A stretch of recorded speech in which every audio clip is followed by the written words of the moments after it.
অন্যের সমালোচনা করা খুবই সোজা, কিন্তু নিজে যখন সেই জায়গাটাতে গিয়ে বসে যায় তখন এই দৃশ্যটাকে কন্ট্রোল করা খুবই কঠিন। স্ক্রিনের এক অংশে আপনারা দেখতে পাচ্ছেন এই মুহূর্তে আমাদের বাংলাদেশের বৈষম্যবিরোধী ছাত্র আন্দোলনের প্রধান একজন সমন্বয়ক সার্জিস দ্য ব্লুটুথ বয়। আমি নিজে তার খুবই পছন্দ করি ছেলেটার অ্যাক্টিভিটিস সবকিছু। আমি নিজেও তার পক্ষে অনেকগুলো ভিডিও করেছি, আপনারা দেখেছেন লক্ষ লক্ষ মানুষ। কিন্তু গতকালকে সার্জিসকে যেভাবে নরসিংদী থেকে ওয়ান কাইন্ড অফ আমি মনে করি যে এটা পালাতে বাধ্য হয়েছে।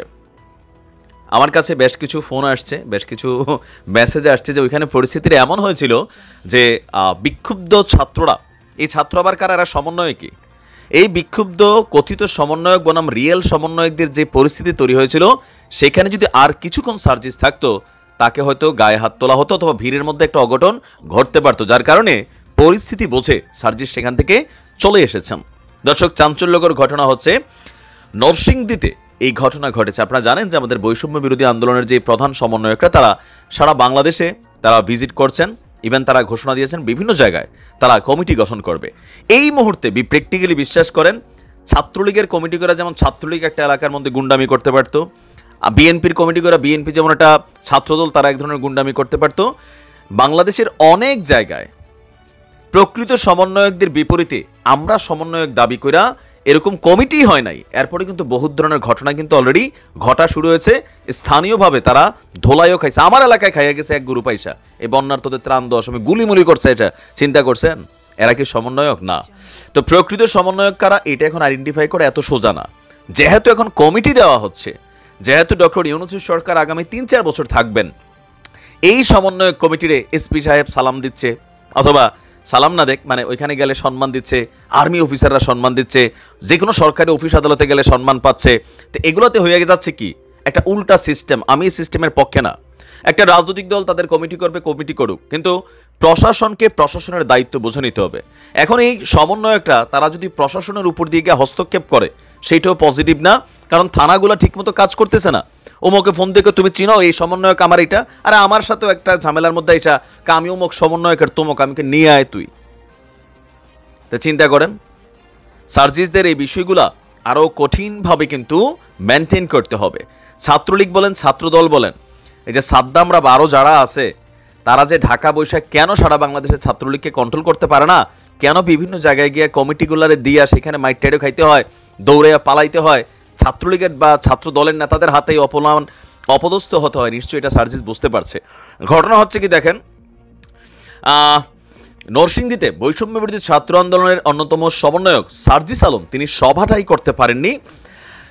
গতকালকে বিকাল ৩টায় নরসিংদী শহরের Satirpara Kalikumar institution school and college মাঠে ছাত্র নাগরিকদের সাথে মতবিনিময় সভা করার কথা ছিল তার, কিন্তু অপর একটি পক্ষ সভার স্থান পরিবর্তন করে নরসিংদী সরকারি কলেজ মাঠে সভা করার মতামত দেয়।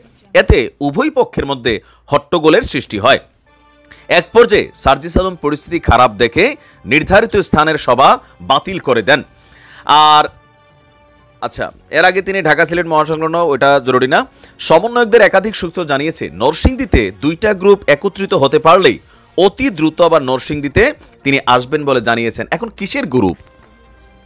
তোমরা কোনো রাজনীতি করো যে তোমরা গ্রুপিং করবা? What kind of group? আমি ওই দিন দিয়েছিলাম কক্সবাজারে 2 সমন্বয় গ্রুপের কি মারামারি ভাই। এগুলা নিয়ে আবার গণমাধ্যম কথা বলে না। ওই যে বাক স্বাধীনতা শতভাগ আসে নাই, সমন্বয়কদের নিয়ে কথা বলতে গেলে অনেকে ভয় পায়, মনে করে যে না ওরে বাবা আমার বাড়িতে এসে হামলা করবে, আমার এটা করবে। এটা হচ্ছে কয়েক জায়গায়, তবে এরা প্রকৃত সমন্বয়ক না। প্রকৃত মুক্তিযোদ্ধারা যেমন দেশ স্বাধীন করে চুপচাপ ছিলেন, কথিত ভুয়া মুক্তিযোদ্ধারা কোটা টোটা বাতিল, কোটা নিয়ে আসা, সামনে সার্টিফিকেট 2 নাম্বারই করা, এগুলো 2 নাম্বারই লোকেরা ছিল। মূল যারা সমন্বয়ক এরা মরে গেছে, মুগ্ধরা জীবন দিয়ে চুপ হয়ে গেছে, শুয়ে আছে কবরে। আর এখন যেগুলা এগুলা হচ্ছে কি খাওয়া, মধু খাওয়া গ্রুপ জন্মাইছে। আর এদেরকে রাষ্ট্র যে পরিমাণ প্রোটেকশন দিচ্ছে, যে পরিমাণ সুযোগ সুবিধা দিচ্ছে, 2-4 জনের দেখা বাকিরা চিন্তা করতেছে এলাকাতে। এই দেখেন এখন ছাত্রলীগের অনেকে সমন্বয়ক গ্রুপে ঢুকছে, ছাত্রদলের গ্রুপের তারা ঢুকতেছে, এইটা ঢুকতেছে, ঢুকে কি হচ্ছে পলিটিশিয়ান হয়ে যাচ্ছে এগুলা।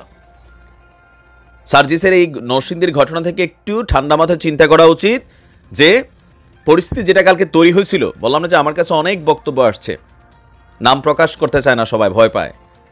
ওখানে পরিস্থিতি অনেক খারাপ ছিল, মানে সার্জিস মাইরও খাইতে পারতো সেখানে। 2টা গ্রুপ বাংলাদেশিগুলো হয়, আর এখন এই যে সমন্বয়ক, এরা তো চিহ্নিত কোনো কর্মী না। এই বিএনপি থাকতে পারে, আওয়ামী লীগ থাকতে পারে, সিস্টেমে একটা মাইর খাইয়েও ফেলতে পারে। সামনের দিকে যে কোনো জায়গায় যেতে ভালো করে বুঝে শুনে যাওয়া উচিত। প্লাস তোমরা যেখানে যাবা এই গ্রুপ ওই গ্রুপ, মানে গ্রুপ আসলো কই থেকে? গ্রুপ তো একটাই হবে ছাত্রদের। এখন এই ছাত্ররা কিন্তু ছাত্র না, এর মাঝখানে অনেক জিনিস আছে। এখন এই জিনিসগুলোকে ব্যালেন্স করা জরুরি। বাংলাদেশের বিভিন্ন জায়গায় এই সমন্বয়ক খেলা চলতেছে। প্রকৃতপক্ষে এদের অনেককেই আন্দোলনের সময় মাঠে দেখা যায় নাই, হয়তো একটা মিছিলে গেছে, আবার যায়ও না, এখন এসে এলাকার মধ্যে একটা প্রভাব বিস্তার করতেছে। মানে এটাও একটা অলিখিত গ্রুপ তৈরি হচ্ছে, যাদের বিরুদ্ধে কথা বললে মানুষ ভয় পাচ্ছে। ওয়াই?